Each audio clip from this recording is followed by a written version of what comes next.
पिंगळा वेळ, जी.ए. कुलकर्णी. गोष्ट घर.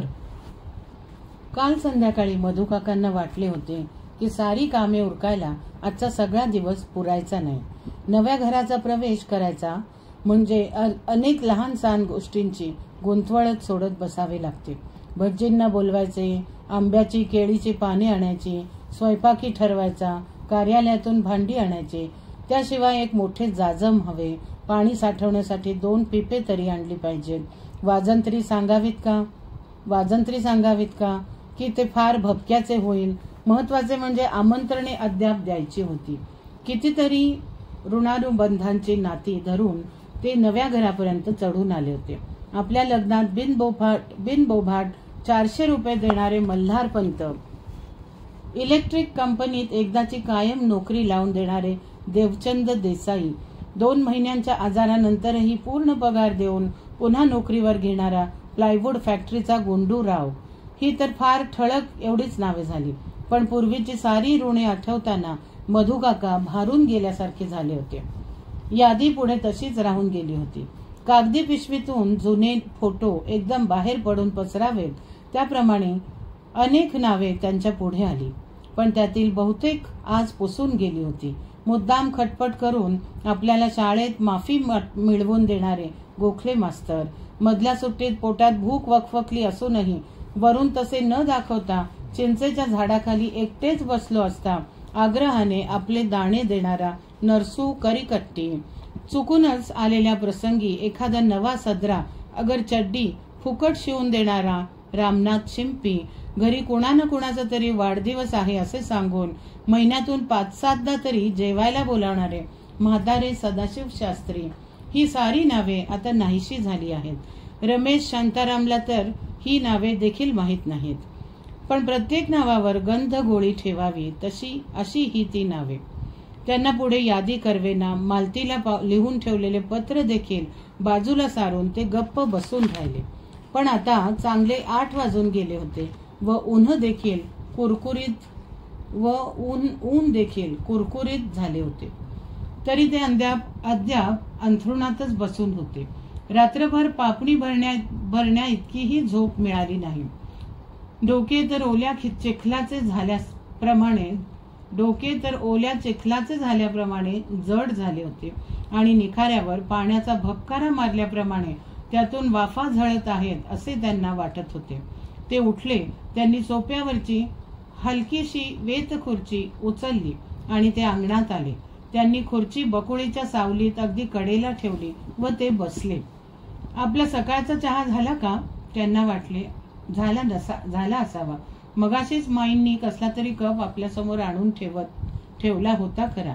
मग तो कदाचित नेहमी ती देत असलेला एखादा काढा निकाढा देखील असेल. पुन्हा 1 कप सांगावा का असा एक विचार त्यांच्या मनात आला. पण त्यांनी तो झटकला. चव चहाला नसते तर ती असते जिभेला. काल रात्री पोटात भूक असूनही जेवण तसेच टाकून आपण अंथरुणावर जाऊन पडलोच की नाही. आई अनेकदा म्हणायची, जेवण समोर आले की लगेच दुवा देऊ नये. ते एकदाचे पोटात गेले की मग तो द्यावा. कारण समोर आलेले अन्न देखील अनेकदा पोटात जात नाही. तेच खरे. दादांना मोठ्या फोडी असलेली भोपळ्याची भाजी फार आवडत असे. गावाला जायच्या आधी 2 दिवस त्यांनी 1 काशी भोपळा आणला होता. पण त्यांना त्याची भाजी तरी कुठे खायला मिळाली. आनंदाने भरलेली कालची संध्याकाळ असली अक्काबाई रात्र होऊन बसेल असे त्यांना वाटले नव्हते. ते यादी करीत टेबलाजवळ बसले होते. माई स्वयंपाकघरात मुद्दाम त्यांच्यासाठी केळफुलाची भाजी करत होत्या. तिचा वास हळूहळू बाहेर पसरत होता. शांताराम कुठे बाहेर जायला निघाला होता. त्याला थांबून त्यांनी म्हटले, अरे, अक्षय्य तृतीयेला घराचा मुहूर्त करायचा आहे. तुझ्या काही मित्रांना सांगून ठेव हवं तर. त्या दिवशी मीच इथं नाही, मग माझे मित्र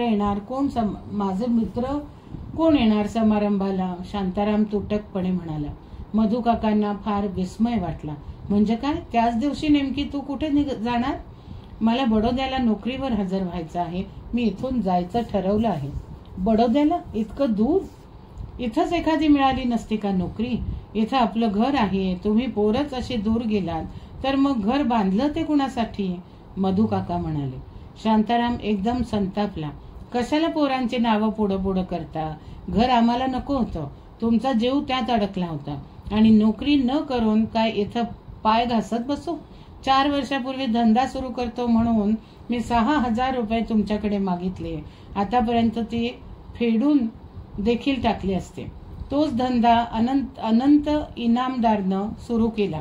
त्याला शिक्षण नाही, धंद्यातलं काही माहीत नाही, पण त्याला आता वर्षाला 6-7 हजार रुपये सुटतात. आता या गावात मी काय करणार? असल्या गावात तोच आणखी एक धंदा चालणार नाही. पण तुम्हाला हवं होतं घर, ते तुम्ही बांधलं, आता ते तुम्हीच ठेवून घ्या. मधुकाका त्याच्याकडे पाहतच राहिले.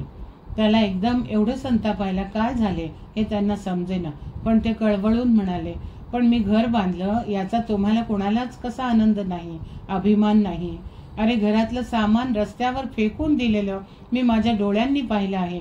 4 खोल्यांचं घर मिळवायला आईला 50 जणांच्या पाया पडावं लागलं होतं आणि परक्याच्या घरातच आयुष्य संपणार ही तिची यातना शेवटपर्यंत राहिलीच. मी बांधलेलं घर म्हणजे दादांचा वाडा नाही. मला देतानाच देवानं लहान लुळा हात दिला, त्याबद्दल माझी काही तक्रार नाही. पण पहिल्यापासून पोट मारून मी पई साठवली, प्रशस्त घर बांधलं, याचं तुम्हाला काहीच वाटत नाही? वाटतं की नाही? कसं? अगदी खूप वाटतं. पण आता सारं सांगून तरी काय उपयोग आहे? शांताराम उपरोधानं म्हणाला. ती जुनी पुराणी हकीकत एकदा तुम्ही सांगितलीच आहे. तुम्ही तुमचंच पोट मारलं नाही तर सगळ्यांचेच पोट मारलेत. कधी आमची कसली हौस झाली नाही. साध्या ट्रिपला जायला तुम्ही कधी हात उचलून 4 आणे दिले नाहीत. कधी नवी कोरी वही मिळाली नाही. कुठले तरी पाठकोरे कागदी जोऱ्यानं शिवून वर्षानुवर्ष तुम्ही आमच्या पुढे आदळले. मग सिनेमा तर दूरच, आईच्या अंगाला कधी गुंजभर सोनं लागलं नाही की तलम कापड लागलं नाही.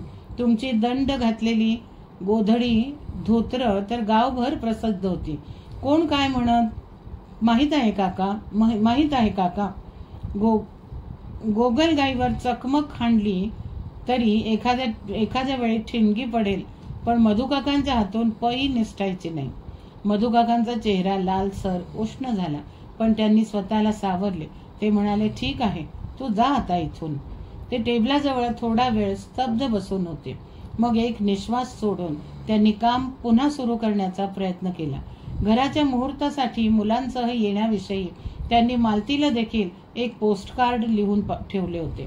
त्यांनी माईंना हाक मारली व म्हटले, मालतीचा पत्ता काय आहे ग मुंबईचा?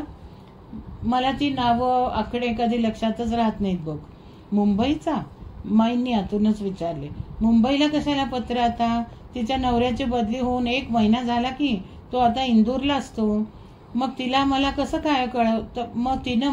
काय कळवलं नाही तर? अविश्वासाने त्यांनी विचारले. तिनं रमेशला कळवलं होतं, त्यानंच सांगितलं असेल तुम्हाला सांगायला. तिचा नवा पत्ता त्याच्याजवळ आहे कुठेतरी.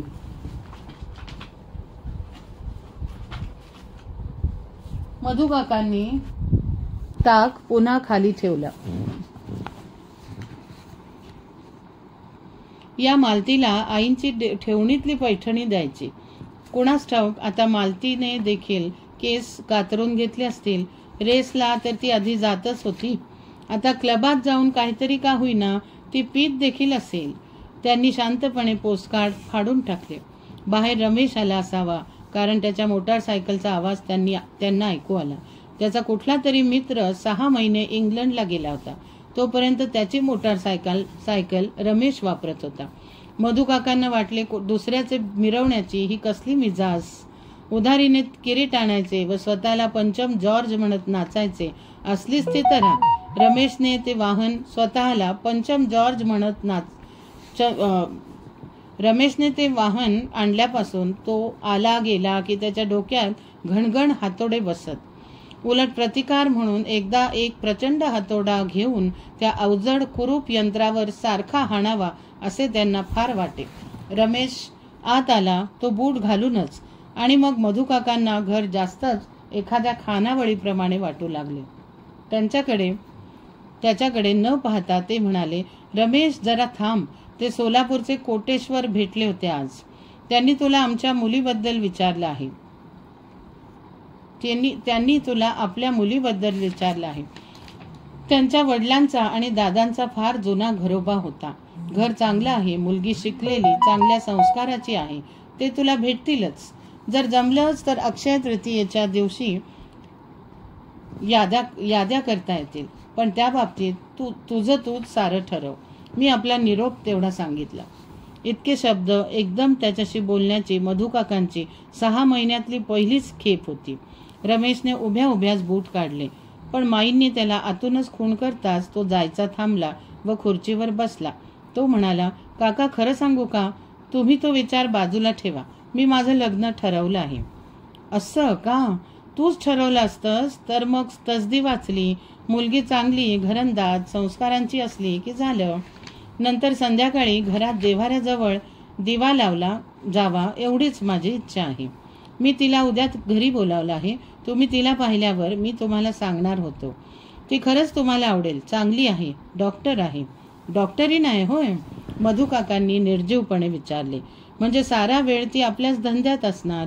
मग नवरा बायकोनं नोकरी धंदा करीत हिंडायचं आणि नोकर मोलकरणींनी त्यांच्यासाठी त्यांच्याच घरात त्यांचा संसार करायचा. पण एकच अडचण आहे काका, ती आपल्या जातीचीच नव्हे तर आपल्या धर्माची देखील नाही. मधुकाकांचा हात एकदम कापू लागला व त्यांचा आवाज न कळत मोठा झाला.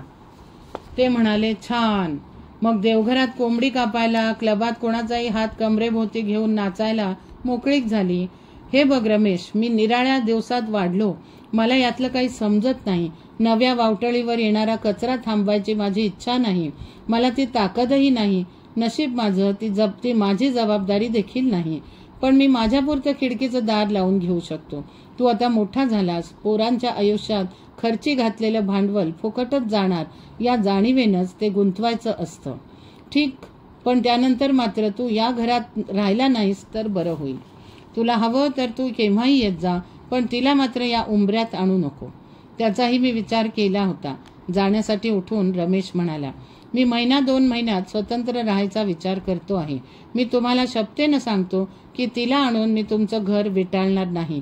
मला तुमच्या घरापैकी काही नको. तुम्ही फार सोसलं हे खरं, पण त्यामुळं तुमच्या सगळ्या माणसांनी तसंच सोसत राहिलं पाहिजे असं कुठे आहे? तुम्ही तिला प्रथम भेटायचं तरी होतं. मग सांगितलं असतं तरी चाललं असतं की. तिच्यावर दृष्टी टाकण्याची देखील माझी इच्छा नाही. कापरा हात नाचवेत मधुकाका म्हणाले. नंतर त्यांची सारी कामे तशीच राहिली होती. ते जेवायला बसले तरी त्यांना एक घास घेवेना व केळफुलाची भाजी तशीच उरली. ते तसेच उठले व अंथरुणात येऊन पडले. फॅक्टरीचे 12चे व 3चे भोंगे झाले. दररोज इथून कोणाला तरी ऑफिसला घेऊन जाणारी रेडिओची स्टेशनची जीप येऊन गेली. पण त्यांना क्षणाचीही झोप लागली नाही. सारे घरच वाफारत असल्याप्रमाणे त्यांना रात्रभर असह्य वाटत होते. आता बकुळीच्या सावलीत मात्र थोडा गारवा होता. पायाखालचे गवत अद्याप ओलसर होते. पदराला हात पुशीत माई दारात आल्या व म्हणाल्या, नातूंकडे काल बारसं होतं, मला जायला झालं नाही, तेव्हा आता तिकडे थोडा वेळ जाऊन यावं म्हणते. मधुकाकांनी उगाचच मान हलवली, पण त्यांना वाटले, जा की, जाऊन सारे लक्षपूर्वक बघ व मला येऊन सांग. बाळकृष्ण नातू फार भाग्याचा आहे. दोन्ही मुलांनी घरंदाज लग्न केले, घर भरून गेले.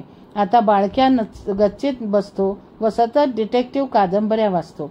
आणि आता अक्षय तृतीयेला घराचा मुहूर्त करायचा म्हणजे मला आता केवळ तुझी तेवढी सोबत आहे. शांताराम सकाळीच बाहेर पडला होता व रमेश रात्री जेवणानंतर बाहेर गेला. तो परत आलाच नाही. माई बाहेर जाताना नेहमी घराची दुसरी किल्ली घेऊन जात. थोड्या वेळाने त्या बाहेर पडल्या व त्यांनी दार नुसते ओढून घेतले. त्यांनी त्यातल्या त्यात नवे सुती लुगडे नेसले होते व त्या अनवाणी पावलांनी समोरून गेल्या. मधुकाकांना वाटले, आता मात्र कधीतरी तिला नवीन वाहना घेऊन देऊ. कधीतरी जर तृतीयेनंतर पुरेसे पैसे उरलेच तर मंगळसूत्राला देखील सोन्याची तार घालू. आतापर्यंत पिळलेल्या दोऱ्यात मणी ओवूनच ती आपल्याबरोबर इथपर्यंत बिनतक्रार समजूतदारपणे आली आहे. थोड्या वेळाने ऊन वाढले व बकुळीची सावली आखडली. मधुकाकांना एकदम एकटे वाटू लागले. रमेश शांताराम घरी असले तरी आपण होऊन ते कधी त्यांच्याशी बोलत नसत. मुद्दाम काही विचारले तर जेवढ्याच तेवढे बोलणे. एक वाक्य टाकले की तेवढ्याच लांबीचे एक परत वाक्य. बस. माई सतत स्वयंपाकघरातच असल्याने बोलायचं झाले तरी 2-3 हाका माराव्या लागत. पण ती माणसे घरात असली की त्यांच्या वावरामुळे मधुकाकांना घरी असल्यासारखे वाटे. आज तो नटवा डॉक्टर यायचा दिवस होता. पण तो कधी 11-12 वाजेपर्यंत येत नसे. मधुकाकांना वाटले मग तोपर्यंत आपण नव्या घराकडे जाऊन यावे. त्यांना तो विचार आवडला. गेले 8-10 दिवस तरी एकदा घराकडे जाऊन यावे म्हणून ते धडपडत होते. पण शांतारामने आईकडून कळवले होते की काकांनी घराकडे जायचं नाही. डॉक्टरांनी तसे स्पष्ट सांगितले आहे व नंतरचे निस्तरत बसायला आपल्याला वेळ नाही. आता घरी कोणीच नाही हे एका परीने बरेच चांगले झाले असे त्यांना वाटले. त्यांनी खुर्ची उचलून आत ठेवली, कोट घातला व गळ्याभोवती मफलर गुंडाळला. कुलूप लावून ते बाहेर पडले. मफलरीशिवाय बाहेर पडलेले मधुकाका कोणी कधी पाहिलेच नव्हते. ते नव्या घराजवळ आले त्यावेळी सारेच शांत होते. आज मंगळवार असल्याने बाजाराची सुट्टी होती व कोणी मजूर कामाला येणार नव्हते. पहाऱ्यासाठी ठेवलेल्या रेवणाच्या खोपट्यासमोरची खाट देखील रिकामीच होती. त्यांना एकदम राग आला. आपण दिसलो की रेवण्णा लुबरेपणा करत पुढे पुढे करतो, पण 3 दिवसात कधी सिमेंटवर पाणी मारलं नाही. 3 दिवसात कधी सिनेमा चुकवत नाही. दारात पडलेले लाकडाचे तुकडे, सिमेंटची पोती जर त्याने बाजूला काढून ठेवली असती तर त्याला काही धाड भरली नसती. ते त्याचे काम नव्हे, पण आपणच होऊन तो ते कशाला करील. नाण्यांच्या आकड्या इतके काम. आवाजाला आवाज उत्तर एवढाच त्याचाही जिव्हाळा. पायऱ्या चढून आल्यावर ते पुढच्या मोठ्या चौकटी पुढे थोडे रेंगाळले व त्यांनी तिच्यावर सहज बोटे फिरवली. ती जुनाट मळकट होती व तिला अद्याप सफाई व्हायची होती. ते आत आले तेव्हा त्यांना थोडे दमल्यासारखे वाटून उकडू लागले. त्यांनी मफलर काढून ग्रिलमध्ये कोंबला व चेहरा पुसला.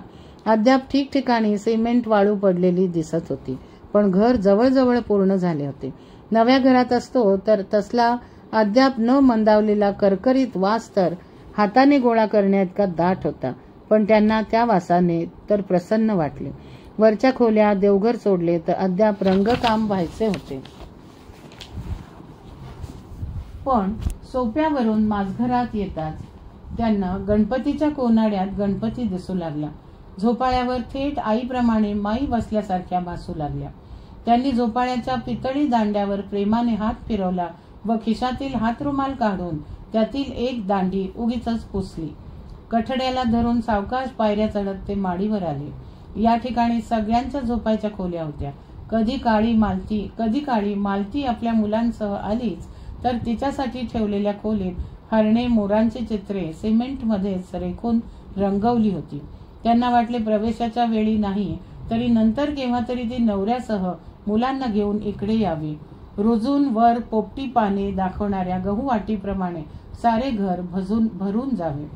मग एकदा तरी आपले सारे घर आपल्याच घरात असेल. मग आपण गेलो तरी हरकत नाही. आपल्या मागे हे गारगोटीचे आठवण घर राहील. मधुकाकांना लहानपणाची एक गोष्ट आठवली व ते किंचित हसले. 4 पोरे मिळून वैजनाथ माळ मारुती अगर रामतीर्थ असल्या ठिकाणी सहलीला गेली की परत येताना 4 गारगोट्या गोळा करून त्या तिनांवर एक ठेवत आणि ती आठवण मागे ठेवून येत. मुलांची मुले, वस्त्राला केवडा पानाचा वास लागावा त्याप्रमाणे आयुष्यात सतत असलेली बायको, इतके सुरेख आठवण घर कुणीतरी बांधले असेल का. तोवर ते शांताराम, रमेश यांच्या खोल्यांजवळ आले. त्यांना कालची रात्र आठवली व ते एकदम खिन्न झाले. या खोल्या आता कोणासाठी आहेत. शांताराम, रमेश यांनी आयुष्ये परस्पर ठरवून टाकली आहेत. माई तर आताच म्हणू लागले आहेत की दुखऱ्या गुडघ्यामुळे वर खाली करायला जमणार नाही. म्हणजे भिंती उभ्या राहिल्या पण त्यांना घर करणारी माणसे मात्र पांगत जाणार हेच खरे. आता आणखी एका जिन्याने वर गेले की वरची उघडी गच्ची. कधीतरी धान्य वाळत घालायला, ठेवणीतील पितांबर पैठणींना चैत्र ऊन द्यायला ती मुद्दाम करून घेतली होती. कितीतरी वर्षात त्या वस्त्रांना ऊनही दिसली नसतील.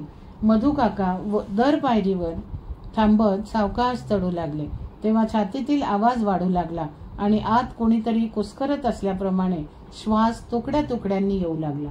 तो जिना चढताच त्यांना 10 मिनिटे चढायला त्यांना 10 मिनिटं लागली. परंतु वर येऊन मोकळ्या हवेत भिंतीला टेकून उभे राहताच त्यांच्या पायातील कंप कमी झाला व त्यांना स्थिर वाटले.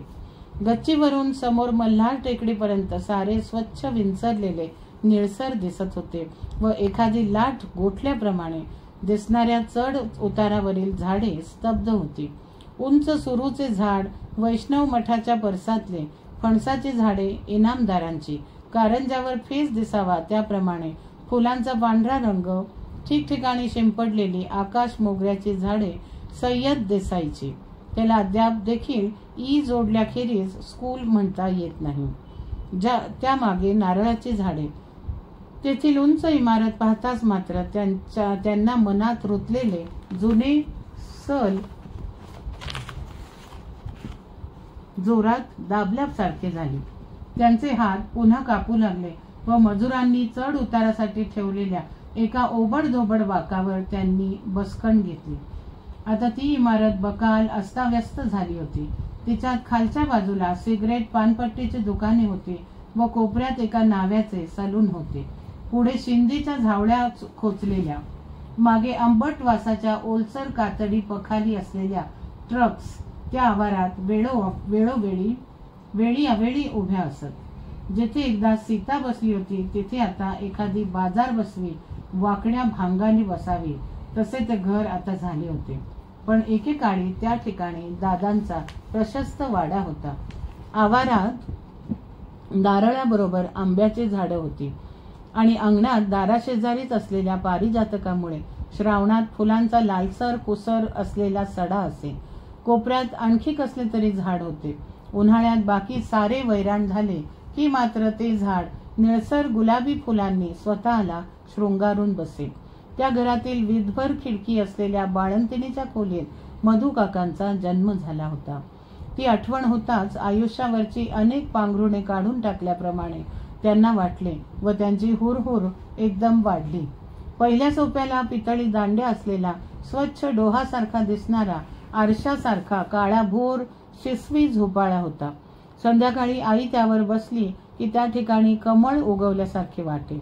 दादा जन्मताच भरल्या सोपासारख्या मनाने आले होते. माणसे दुष्ट स्वार्थी देखील असू शकतात हे त्यांना कधी आयुष्यात उमगले की नाही कोणास ठाऊक. त्यावेळी वाड्याचे आवार इतके मोठे होते की उजदाराकडून परसात जायला त्यांनी 2 मोटारी ठेवल्या होत्या. एक दिवस वापरलेला भट्टीचा सदरा ते दुसऱ्या दिवशी वापरत नसत आणि त्यांच्या कपड्यांना नेहमी चंदन गुलाबाचा वास येत असे. पुण्या कोल्हापूरला गंधर्वांची नाटके लागली तर त्यांची गाडी 5-7 लोकांना फुकट घेऊन जात असे. शाळेत जाताना मधूला बरोबर तातोबा गडी असे व त्याला देखील दादांनी मधूप्रमाणेच काळे चकचकीत बूट घेऊन दिले होते. गणेशोत्सवाला अगर होळीला दादांनी कधी नोटा मोजून दिल्या नाहीत. रंगपंचमीला तर ते स्वच्छ सदरा घालून बाहेर खुर्चीवर बसत व तोंड पुसायला टॉवेल घेऊन तातोबा शेजारी उभा असे. मग पोरे देखील येत व त्यांच्यावर बदाबदा रंग होतात. मग दादा मुठभर चिल्लर त्यांना चहा पाण्यासाठी देत. हा गोंधळ बक्कळ 2 वाजेपर्यंत चाले. तीच ती पोरे निरनिराळ्या घोळक्यांनी येत. तातोबा थोडी गुरगुर करे पण दादांच्या मुठी तशाच भरून रिकाम्या होत. अनेकदा घरी पंक्तीत बसलेल्या माणसांची नावं देखील त्यांना माहीत नसत. आईने कधी त्याबद्दल तक्रार केली तर अंगावर रुंद रेशमी वस्त्र टाकावे त्याप्रमाणे मोठ्याने हसून, अगं मला नसेल आठवत एखाद्याचं नाव पण त्याला तरी माझं नाव नंतर आठवत राहील ना म्हणत व विषय संपत असं म्हणत. पण एका भयान दिवशी नवरात्र संपून गेले. मध्यरात्रीचा ठोका पडताच गाडी घोड्यांच्या भोपळा झाल्याप्रमाणे सगळा माया बाजार नाहीसा झाला. दादा लाकडाची सरकारी कंत्राटे घेत त्यात त्यांना भागीदारांनी हातोहात फसवले व एकदम 2 लाखांचा बोजा त्यांच्या एकट्यावर पडला. इतरांच्या नावावर आपली घरेदारे करून त्यांचे मित्र निसटले होते. केळकरांनी बेळगावला इस्टेट केली. इनामदारांनी पुण्याला 2 घरे झाली. गुंजीकरांच्या भावाच्या नावावर बँकेमध्ये रगड रोकड होती पण कागदोपत्री सापडले ते दादा. मोटारी, दागिने, वाडा सारे काही फुंकल्याप्रमाणे नाहीसे झाले. वाडा ताडीचा लिलाव घेणाऱ्या रायच्याने घेतला व त्याने सारे सामान लगेच बाहेर काढायला सुरुवात केली. कपडे भांडी रस्त्यावर येऊ लागले तरी दादा झोपाळ्यावरच भ्रमिष्ठासारखे बसून होते. मग आईच पुढे झाली. तिने जाऊन 4 खोल्यांचे घर ठरवले. त्यांच्या बाजूलाच असलेल्या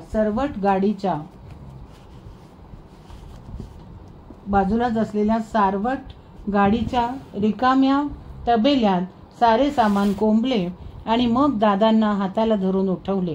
ते तसेच निघाले हे पाहून तिने त्यांच्या वहाणा उचलल्या व वाकून त्यांच्या जवळ पायाजवळ ठेवल्या. त्यात एवढं मनाला लावून काय घ्यायचं? आम्ही काही कोणाला फसवलं नाही, काही नाही. हात घट्ट असले की पुन्हा मिळवू की, ती म्हणाली. सामान उचलून मधूचे अंग थांबले होते व अवघडलेल्या झोपेत थपडा मारल्याप्रमाणे त्याला मध्येच जाग येत होती. आई रात्रभर रडत होती हे त्याला समजले होते.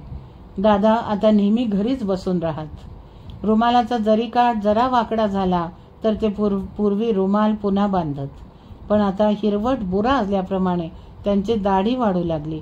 आईला हाक मारीत कोणी आले तर ते लगेच मधल्या खोलीत जाऊन आड राहू लागले. हाक मारल्याखेरीज ते जेवायला येत नसत आणि जेवताना आपण होऊन काही मागत नसत. आईला उठल्याबरोबर चहाची सवय होती. एकदा तिने सकाळी मधूला हलवून जागे केले व म्हटले, त्या रामभटाचं दुकान उघडलं असेल, जा आणि चहापूड घेऊन ये. पैसे दुपारी देते म्हणून सांग. रामभटाचे दुकान उघडले तर होतेच, पण त्या ठिकाणी बरीच गर्दी देखील होती. रामभट म्हणाला, आता घेऊन जा चहापूड, पण नंतर मात्र उधार मागायला येऊ नको. आणि मागचे 17 रुपये केव्हा देणार? दाबून ठेवलेला पैसा बाहेर काढा म्हणावं हळूहळू. मधूचा चेहरा शरमून गेला व सारे जण आपल्याकडेच पाहत आहेत असे त्याला वाटू लागले. तो घरी आला व त्याने सारे आईला सांगितले. तिने हातातील भांडे जमिनीवर आदळले व कमरेवर हात ठेवून ती उभी राहिली.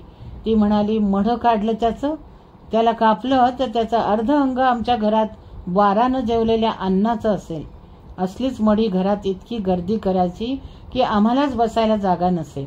आता अशी आठवण ठेवतो कसा?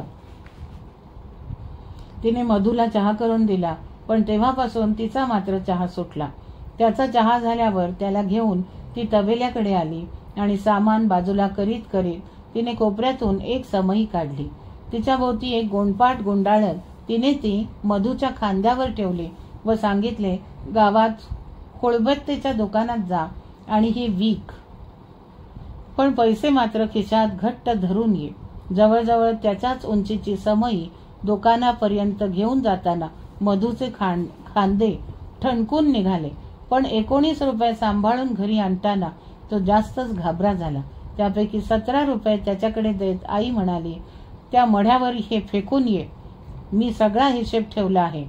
तो 11 रुपये 3 आणे यापेक्षा 1 पै देखील जास्त होत नाही, पण तो 17 रुपये म्हणतो ना, तर त्याच्या पुढे ते टाक आणि काही न बोलता परत ये. मग एक दिवस दादा सकाळीच तयार होऊन बसलेले पाहून मधूला फार नवल वाटले. पण कोणी बाहेर जात असता कुठे जाता असे विचारू नये हे त्याला माहीत होते.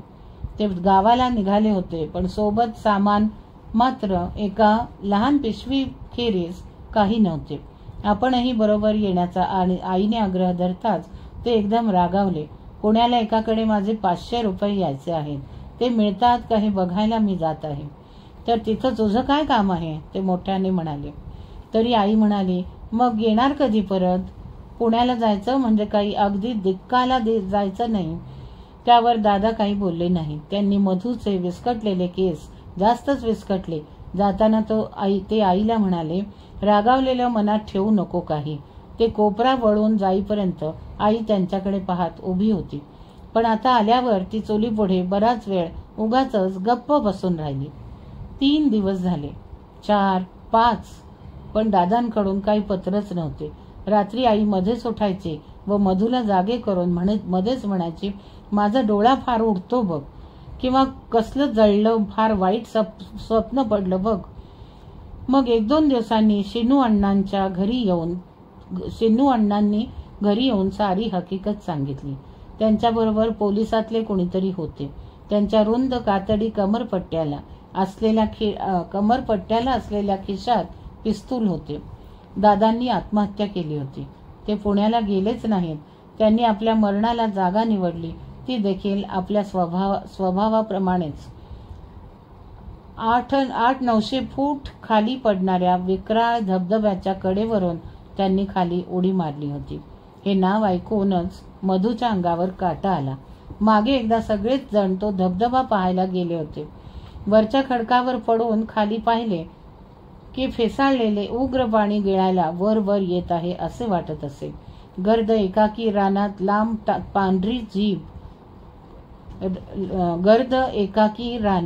लांब पांढरी जीभ काढून सतत गरजत असलेल्या जनावराप्रमाणे तो आवाज त्याला रात्रभर भिववत होता व तो दादांना अगदी चिकटून रात्रभर जागा राहिला होता. दादा म्हणाले होते, अरे असला कसला भेदरट्टू, स्वच्छ चांदण असलं म्हणजे आपण आणखी एकदा येऊ, त्यावेळी मग बघ तू इथून हलणार नाहीस. दादा तेथील बंगल्यात 2 दिवस राहिले. त्यांनी खोलीचे भाडे आगाऊ दिले होते. रखवालदाराला 1 रुपया खुशाली दिली होती. खोलीत लिहून चुरगाळून टाकलेलं कागदाचे 2-4 बोळे पडले होते. शेवटी त्यांनी वहाणा काढून बाजूच्या दगडावर व्यवस्थित ठेवल्या होत्या. त्यांनी उडी मारताना पलीकडच्या बंगल्यातील 2-4 पाहिलं होतं. सारे ऐकत असता आईने भिंतीला हात लावला, पण ती घसरत तशीच खाली बसली. रडणे नाही, हुंदके नाहीत, सारे काही ऐकून घेत गप्प. तिथं त्यानं नाव देखील खरंच दिलं. खोटं काही करणं त्याच्या स्वभावातच नव्हतं. निश्वास सोडून शिनू अण्णा म्हणाले. जाताना त्यांनी मधूला हळूच सांगितले, आईकडे लक्ष ठेव रे पोरा, काही किरकोळ लागलं सवरलं तर ये माझ्याकडे. खरे म्हणजे शिनू अण्णा 6-7 महिने तरी आपल्या शेतवाडीवर असेल, पण काही कळले नाही तरी मधूने मान हलवली. मधूने नंतर 1000 कामे केली. सायकली पुसल्या, मुलांना शाळेत पोचवले, छापखान्यात रात्री काम केले, मोटार स्टँडवर तिकीटं विकली, पावले झिजवीत शेजारच्या खेड्यातून लोणी गोळा करून घरोघरी विकले. छापखान्यात एकदा 1 रुपया चोरल्याचा आळ झाला. दुसऱ्या एका ठिकाणी क्षुल्लक नोकराने खाली बसू नये असे त्याला ऐकवले गेले. आणखी एके ठिकाणी आंबून गेलेला भात तिथल्या तिथे त्याने खावा असा आग्रह धरण्यात आला आणि त्याने नाही म्हणताच मस्तवाल पोर म्हणून त्याला घराबाहेर ढकलण्यात आले. थोड्याच दिवसात तबेल्याची जरुरी उरली नाही, कारण आता तो मोकळाच झाला होता. आईच्या ध्यानात तर काहीच राहीनासे झाले. रात्री जेवण होऊन झाकपाकी झाल्यावर ती मध्येच रात्री उठून चूल पेटवू लागे. मधूचा चहा झाला असला तरी पुन्हा लगबग करून ती अनेकदा पुन्हा चहा करे आणि तो देखील 4-5 कप. पुष्कळदा आमटीत मीठ नसे आणि 2-4दा तर धुवून आणलेले कपडे तसेच पुन्हा तिने धुवायला नेले होते. उरलेला सारा वेळ ती ओलसर जमिनीवर पाय पसरून त्यावर हात जोडून गप्प बसून असे. नंतर माई आल्या. मग तर आईने अंगच बाजूला घेतले. सारा वेळ ती चटईवर एक जुनेरे टाकून पडून असे. तिला फार आवडत म्हणून मधूने एकदा जांभळे आणले. त्यातील एक उचलून ती त्याच्याकडे पाहतच बसली आणि थोड्या वेळाने तिने ते फार काळजीपूर्वक त्यालाच परत दिले. तिने एक सुस्कारा सोडला व आठवल्याप्रमाणे दचकून म्हणाली, त्यांच्याबरोबर गावाला गेले असते तर बरं झालं असतं. आपल्याच घरात संपून जावं अशी माझी देखील इच्छा होती, पण ते काही घडणार नाही झालं. मधू एकदम हादरला. तिने पूर्वीच्या आयुष्याचा असा कधी उल्लेख केला नव्हता. दादांची आठवण काढली नव्हती. तो एकदम व्याकुळ होऊन म्हणाला, हे बघ आई, मी तुला शपथ देऊन सांगतो, आयुष्यभर नुसत्या लंगोटीवर राहावं लागलं तरी हरकत नाही. मी माझं घर बांधीन, बघ तरी. बांध की, चांगलं घर बांध, ती म्हणाली. त्याला माडी असू दे, माडीशिवाय कसलं रे घर, तुझी मुलं बाळ नांदतील त्यात, पण मी मात्र त्यावेळी नसणार, ही अगदी दगडावरची रेष बघ. तिने आणखी एक जांभूळ उचलले. ते चांगले निरखून पाहिले व शांतपणे त्याच्या हातावर ठेवले. नंतर रमेश, शांताराम मालतीला घेऊन आले. मधू काकांची भरड धोतरे तशीच राहिली. कोट मानेवर बहुधा बोंद्रा असे. भोके पडलेला गंजी फ्रॉक उचलला की तो खास आणखी 1 महिना सहज टिकेल असे त्यांना सहज वाटे. कंपनीतील कामाबरोबर त्यांनी रात्रीचे एक काम स्वीकारले. पायात वाहना यायला रमेशला शाळेत 4-5 वर्षे काढावी लागली. त्याचे कपडे त्याला आवड होऊ लागले की खाली शांतारामला उतरत. एक दिवस मधुकाका घरी लवकर आले. पोरे शाळेतून नुकतीच घरी आली होती. ते माईंना म्हणाले, आज काहीतरी गोड करतेस का बघ, शिरा वगैरे काहीतरी. माईंनी त्यांच्याकडे आश्चर्याने पाहिले. लग्नानंतर त्यांनी मुद्दाम काही गोड करायला सांगायची ही पहिलीच खेप होती. त्यांनी वाटीभर शिरा त्यांच्या पुढे ठेवला. त्यांनी एखाद दुसरा चमचा घेतला न घेतला व वाटी तशीच तिच्याकडे हावरेपणाने पाहत असलेल्या शांतारामकडे सरकवली. त्यांची गोडपणाची चवच मेली होती. ते विमनस्कपणे उठले व ओलसर आवाजात म्हणाले, आज आई असायला हवी होती. आज मी जमिनीचा एक तुकडा विकत घेतला आहे. आता 7 वर्षात आपलं घर होईल. मधुकाका त्या उंच इमारतीकडे पाहत होते. 8-10 नाही, घर व्हायला 13 वर्ष लागली.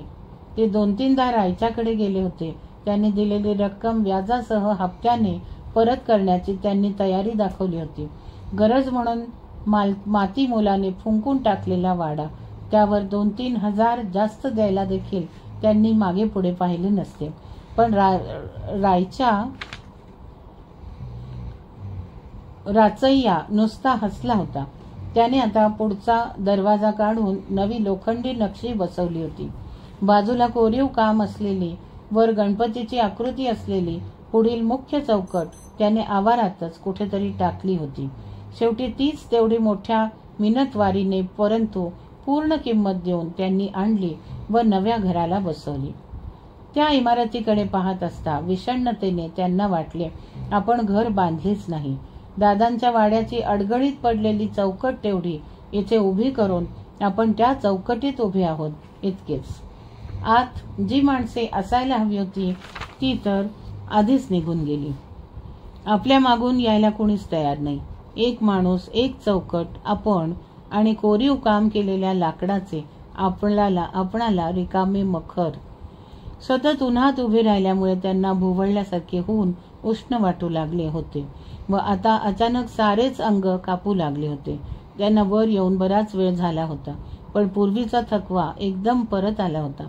त्यांनी बाकावर फू फू करून ते स्वच्छ करण्याचा प्रयत्न केला, पण त्यांना ठिकठिकाणी ओलसर सिमेंट चिकटून वाळून गेले होते. मधुकाकांनी मग तसेच अंग लवंडले व गुडघे वर घेऊन ते आडवे झाले. ते जागे झाले तेव्हा रमेशचा आवाज कापसाच्या ढिगाऱ्यामधून धडपडत येत असल्याप्रमाणे ऐकू येत होता. तुम्हाला 1000दा सांगितलं की जिने चढत जाऊ नका म्हणून. आम्ही सर्व ठिकाणी शोधत हिंडलो. पोस्ट ऑफिस झालं, देऊळ झालं, स्टेशन झालं, डॉक्टरांची गाडी होती म्हणून ठीक. इथून तर आम्ही 10दा गेलो असू, पण इतकं सांगितल्यावर देखील तुम्ही इथंच याल असं वाटलं नव्हतं. रमेश हातवारे करून बोलत होता व त्याचा आवाज चिडलेला होता. मधुकाकांनी उठून बसण्याचा प्रयत्न केला तेव्हा डॉक्टरांनी त्यांना आधार दिला. मग दोघांनी जवळजवळ उचलूनच त्यांना खाली आणले व मोटारीतून ते घराकडे आले. मधुकाकांचा सदरा घामाने भिजला होता व रखरख उन्हाने डोक्यात बसवलेली जड भोवळ अद्याप तशीच होती. पण त्यांनी फिकट आवाजात विचारले, माझा स्कार्फ घेतलाच ना रे रमेश? त्यांनी घरी मधुकाकांना हलकेच सोफ्यावर झोपवले. त्यांना आता धाप लागली होती आणि ओलसर अंगाला वारे लागले की शहारल्यासारखे होत होते. पण अंगाखाली मऊ आधार घेताच त्यांना एकदम हलके फुलके वाटू लागले व त्यांनी समाधानाने डोळे मिटून घेतले. डॉक्टरांनी रमेश व शांताराम यांना खूण केली व बाहेर त्यांची बराच वेळ हलक्या आवाजात कुजबूज झाली. थोड्या वेळाने डॉक्टर आत आला. त्याने बॅग उघडली व मधुकाकांना कसले तरी इंजेक्शन दिले. सैलसर कातडीत सुई शिरत असताना त्यांनी निर्विकारपणे पाहिले, हा झोपलेला माणूस कोणीतरी निराळाच आहे. आपण मात्र डॉक्टर शेजारी उभे राहून त्याच्याकडे पाहत आहोत असे त्यांना उगाचच वाटू लागले. गणपतीची आकृती असलेली चौकट व तीत उभे असलेले आपण. डॉक्टर अगदी पोर सौदा होता. त्याने अर्ध्या गालापर्यंत कल्ले ठेवले होते आणि कोमेजून खाली उतरल्याप्रमाणे त्याच्या मिशा ओठांच्या टोकावरून ओघळल्या होत्या. मधुकाकांना वाटले डॉक्टराने तरी असले फिल्मी नखरे करू नयेत. डॉक्टराने कसे डॉक्टर सारखे दिसावे. काही गोष्टी आपल्या आवाक्याबाहेर असतात हे माहीत असण्या इतके त्याला ज्ञान असावे. तरी आपण शेवटपर्यंत झुंज देऊ अशी ईर्ष्या त्याच्यात असावी. हा कसला आला आहे डॉक्टर? कोणत्याही क्षणी हा सिनेमातलं गाणं ओरडत नाचू लागेल. पण मधुकाकांना स्वतःचे कडवट हसू आले. डोक्याचा उकिरडा करून रंगीत बुशर्ट घालून शाळा मास्तराने शाळेत जायचे हे दिवस. मग डॉक्टरांनीच काय घोडे मारले आहे. आपल्या पायाखालून दिवस सरकत गेले व आपण मात्र जुनाट विचारांना चिकटून राहिलो. रमेशने केस कसे स्त्री पार्ट्यासारखे ठेवले आहेत.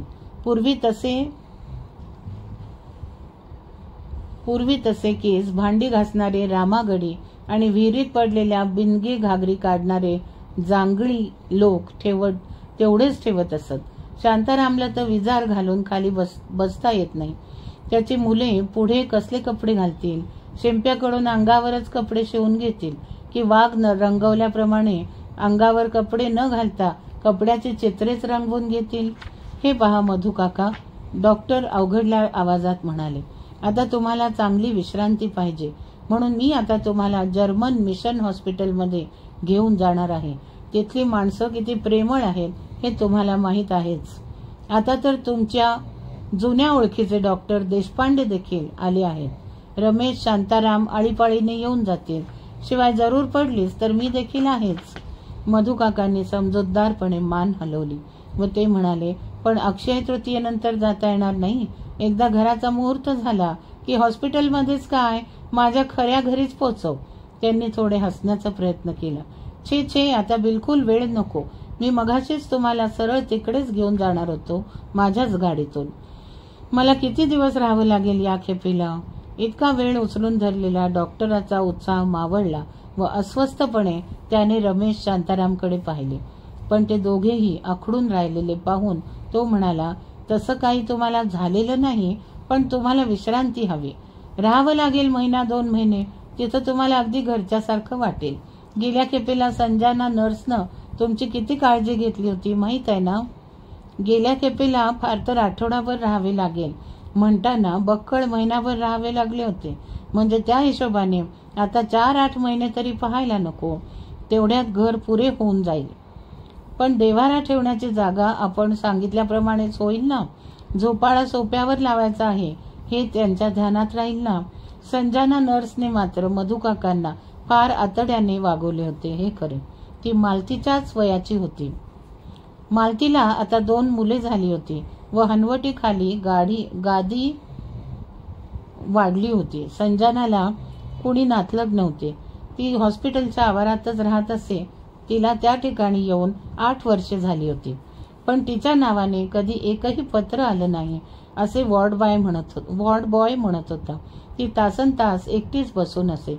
महिनाभरात एकंदरीत तिने 4-6 वाक्य बोलली असेल.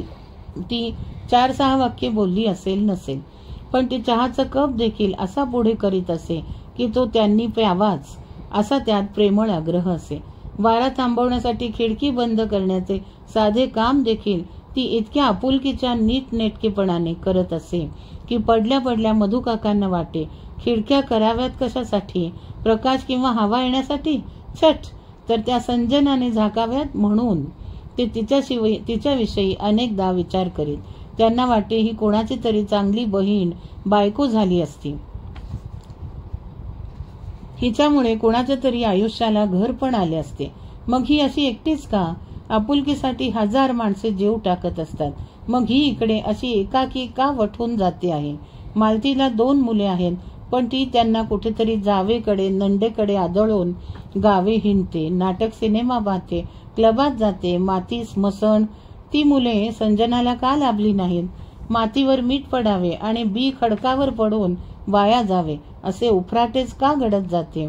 आता माई बॅग भरत होत्या. त्यांची इकडून तिकडे चाललेली धडपड, दोरीवरून कपडे काढलेले, भांडी उचलल्याचे आवाज हे सारे बाहेर ऐकू येत होते. शांताराम आत गेला व चिडून म्हणाला, झालं की नाही अजून?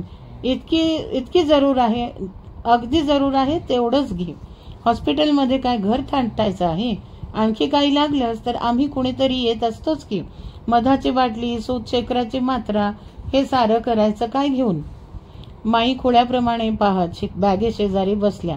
असलं एकदम जायचं म्हणताच मला काही सुचेनासच झालंय बघ. ही दुसरी खेप माझे हातपाय गेले, त्या हताशपणे म्हणाल्या व हुंदके देऊ लागल्या.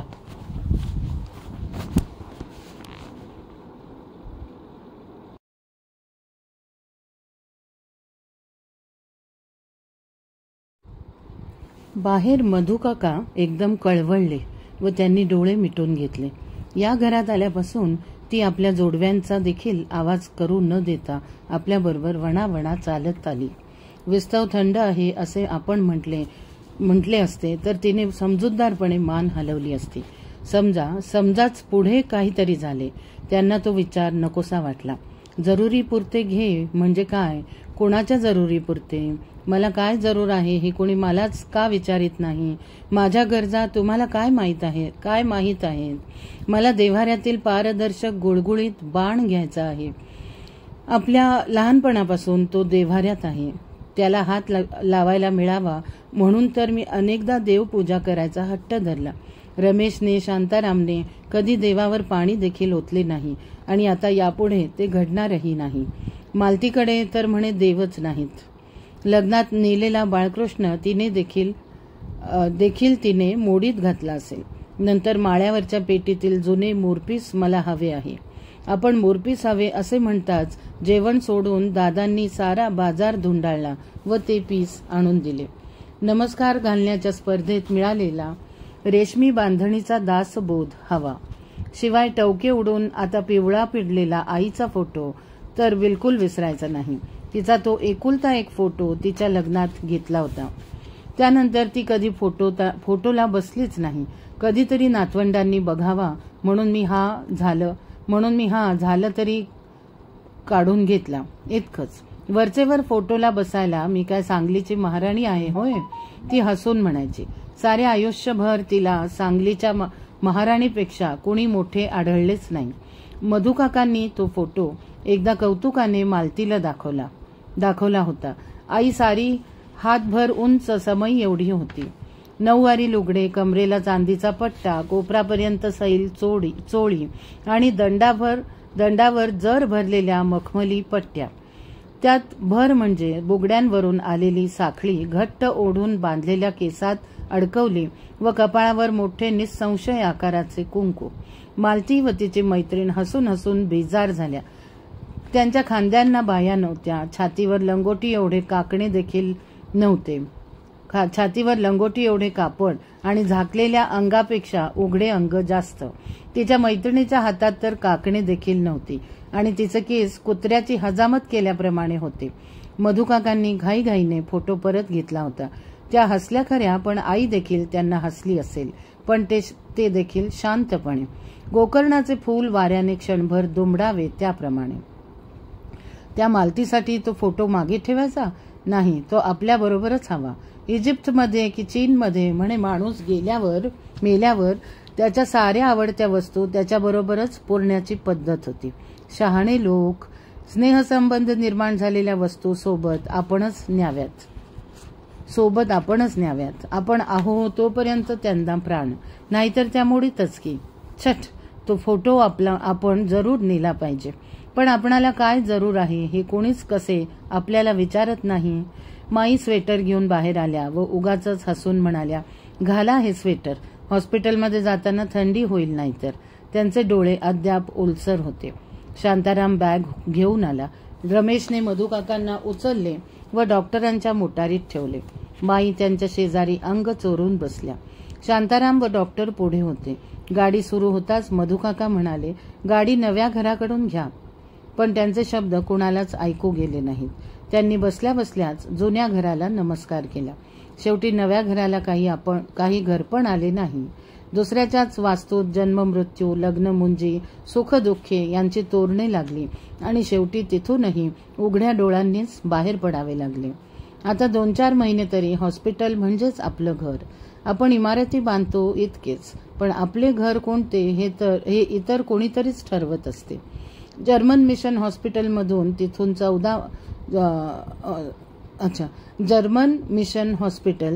14 मैलांवर होते. गावाबाहेर येताच गर्द झाडी सुरूच होत होती. तिथे हवा एकदम थंड झाली. माईंनी पदर आवळून अंग आखडून घेतले व मधुकाकांच्या अंगावरची शाल उगाचच सारखी केली. हॉस्पिटलच्या कमानीत गाडी आली तेव्हा शुभ्र पोशाखातील 2 सेवक स्ट्रेचर घेऊन आले व मधुकाकांच्या तक्रारीकडे लक्ष न देता त्यावरून त्यांनी त्यांना आत नेले. कधी संपणारच नाही असा लांब लांब सज्जा, एका बाजूला बंद गुपचूप खोल्या, त्यांच्या बंद दरवाजांवर डोळा उमटल्याप्रमाणे वाटणारा एक एक आकडा. शेवटी त्यांची खोली आली. तिचा दरवाजा उघडा होता व तिला हॉस्पिटलचा स्वच्छ कडक वास होता. पांढऱ्या रंगवलेल्या कॉटवर मधुकाकांना झोपवण्यात आले आणि सेवक तत्पर निर्विकारपणे निघून गेले. तोपर्यंत देशपांडे डॉक्टरांना बोलवून घेतले. लांब पांढऱ्या झग्यातील देशपांडे चष्मा पुशीत मध्येच मान हलवीत त्यांचे बोलणे ऐकत होते. खोलीत येताच त्यांनी चष्मा लावला व ते मधुकाकांजवळ आले. अरे मधु, ते उत्साहाने म्हणाले, कितीतरी महिने मी तुझ्याकडे एकदा यायची धडपड करीत होतो. आता येत्या रविवारी काही झालं तरी तुला गाठायचंच असं मी ठरवलं होतं, पण आता तूच आलास. होय, स्ट्रेचरवरून, मधुकाका म्हणाले. एकदा चुकून पुण्याला भेटलास ते सोडलं तर तू इथून गेल्यापासून ही पहिलीच भेट की. पण अखेर तू या ठिकाणी कसा काय? देशपांड्यांनी चष्मा काढला व ते हसले. पूर्वीप्रमाणेच त्यांच्या डोळ्यांच्या कोपऱ्यांच्या सुरकुत्या पडल्या. त्यांच्या डोळ्यांच्या कोपऱ्यांना सुरकुत्या पडल्या, पण त्या आता पिकून गेलेल्या फळावरील पातळ साल चुरगळावी तशा दिसत होत्या. ती बरीच मोठी हकीकत आहे. नंतर सांगेन कधीतरी. कुठं मी टिकलोच नाही आणि आलो परत. आता बघू तुला काय झालं आहे ते. त्यांनी चष्मा पुन्हा घातला व विषय बदलला. नानू, मला आता मला पण 10-15 दिवसात घरी जायला होईल असं काहीतरी तुझं कौशल्य दाखव. एकदा अक्षय तृतीया निभावली की मी सुटलो बघ. देशपांडे मधुकाकांचा हात घेत म्हणाले, बघ तरी, अरे तुला काय धाड झाली आहे? अजून 100 वेळा तरी आणखी नातवंडांकडून सदरे ओले करून घेतल्याशिवाय तुला कुठं जाताच येणार नाही. आणखी 100दा काय नानू, माझा सदरा तसा कधी एकदाही ओला झाला नाही अद्याप. इतक्या वर्षांचे अंतर नाहीसे झाल्याप्रमाणे मधुकाका म्हणाले, अरे मालतीनं कधी आपली मुलं आणलीच नाहीत इकडे स्वतःबरोबर. देशपांडे डॉक्टरांना एकदम अपराधी वाटले व त्यांनी दुसरीकडे नजर वळवली. नंतर ते म्हणाले, तू जरा वेळ झोपून राहा. यांनी एक इंजेक्शन दिलंच आहे. मी संध्याकाळनंतर एकदा येऊन जाईन. आणि हे बघ, मुख्य म्हणजे तू काळजी करीत बसू नकोस. माई जरा अंतरावर बसून होत्या. मधुकाकांना हळूहळू हलकी अस्वस्थ झोप लागली. आईला उचलून मधुकाकांनी बाहेर आणले. त्यावेळी तिला एका हाताने उचलता येईल असे तिचे टरफल झाले होते. छापखान्यातील रुपयाला शपथ आपण हातही लावला नाही. माई जांभळ्या रेशमी पातळात फार चांगल्या दिसत असत्या, पण ते विकत घेण्याइतके पैसे कधी उरलेच नाहीत. दादांनी लिहून चुरगाळून टाकलेल्या कागदावर आपल्यासाठी किंवा आईसाठी काय लिहिण्याचा त्यांनी प्रयत्न केला होता की बायको मुलगा दोघेही किरकोळ वाटावे असे काहीतरी वादळ त्यावेळी त्यांच्या मनात होते. शेवटी लहान पिशवीतून तरी त्यांनी काय नेले? सारेच फेकून देण्याचा निश्चय केल्यावरही माणूस अखेर आपल्या जिव्हाळ्याच्या अशा कोणत्या 2-4 वस्तू निवडतो. उग्र काळ्या वासाच्या रायच्याने आपले पाटी दप्तर घरातून बाहेर अंगणात फेकले. दाबून ठेवलेला पैसा हळूहळू काढा म्हणावं बाहेर. गोगलगाईमधून एखादी ठिणगी बाहेर पडेल, पण मधुकाकांच्या हातून पै सुटायचे नाही. तुम्हाला एक पेढा हवा आहे का? पेढा? मधुकाकांनी तशीच नुसती मान हलवली. पण तोच आवाज पुन्हा येताच त्यांनी जड झालेले डोळे प्रयत्नाने उघडले. माईंनी बॅग उघडली होती व सामान व्यवस्थितपणे शेल्फमध्ये ठेवले होते. आता त्या हातात एक लहानसा स्टीलचा डबा घेऊन कॉटपाशी उभ्या होत्या आणि म्हणत होत्या, तुम्हाला एक पेढा हवा का? नातूंच्याकडे त्यांनी थोडे पेढे दिले. मी ते तसेच आणले तुमच्यासाठी. मधुकाकांनी उठण्याचा प्रयत्न करीत नको म्हणून सांगितले. माई लगबगीने पुढे आल्या. त्यांनी पलंगाच्या उशाला 2 उशा उभ्या करून त्यांना टेकवून बसवले व गळ्यावरून टॉवेल फिरवला. हा कसला आवाज होत आहे सारखा, सतत पाणी पडत असल्यासारखा? पुन्हा काळजीपूर्वक ऐकण्याचा प्रयत्न करीत मधुकाका म्हणाले. आवाज? माईंनी आश्चर्याने विचारले. त्यांना कसलाच आवाज ऐकू येत नव्हता, पण त्यांनी समजावणीच्या स्वरात म्हटले, पिंपळाचं झाड असेल कुठेतरी जवळपास, त्याच्या पानांचा आवाज पावसासारखा येतो. आवाज पावसाचा नव्हे, सतत पाणी पडण्याचा, मधुकाका धारदार स्वरात म्हणाले व माई गप्प राहिल्या. थोड्या वेळाने वॉर्ड बॉय आला आणि त्याने दिवा लावला. खोली एकदम पिवळसर प्रकाशाने भरली. सारखे ओतत असलेले पाणी आता खोलीत भरले व आपण त्यात तरंगत आहोत असे मधुकाकांना वाटले. पण त्यांनी माईंना तसे सांगितले नाही. खिडकीचा चौकोन काळा मिट्ट होता, पण तो आपला एक लाल डोळा उघडून पाहत असल्याप्रमाणे पलीकडे दूर एका खोलीवर असलेला लाल दिवा त्यात दिसत होता. माईंनी खिडकी लावली, पण खिडकी लावावी संजनानेच व त्यांच्या अंगावर चादर टाकली. अरे, ती पूर्वीची संजना कुठे दिसत नाही? मधुकाकांनी बॉडवायला विचारलं. कोणी काही विचारले की टोपी उचलून ती पुन्हा व्यवस्थित डोक्यावर ठेवण्याची त्याला सवय असावी. तसे करीत तो म्हणाला, संजनाबाई होय, ती बाई फार आतल्या गाठीची निघाली नव का? चमकून मधुकाका त्यांच्याकडे वळले व त्यांनी विचारले, होय, काय केलं तिनं? थोडी निराशाच दाखवत तो म्हणाला, केलं नाही काही तिनं, पण आपल्या आईला महारोग झाला होता हे तिनं सांगावं की नाही? तर नाहीच. मग तिची माहिती असलेला एक पेशंट आला आणि मग सारं बाहेर पडलं. इतकी वर्ष तिने पत्ता लागू दिला नव्हता. पण साहेब, असल्या गोष्टी कधी झाकून राहतात होय? मग तिच्या हातचं पाणी प्यायला कोणी तयार होईना. ती राहिली तर आम्ही निघालो म्हणून सगळे ओरडायला लागले.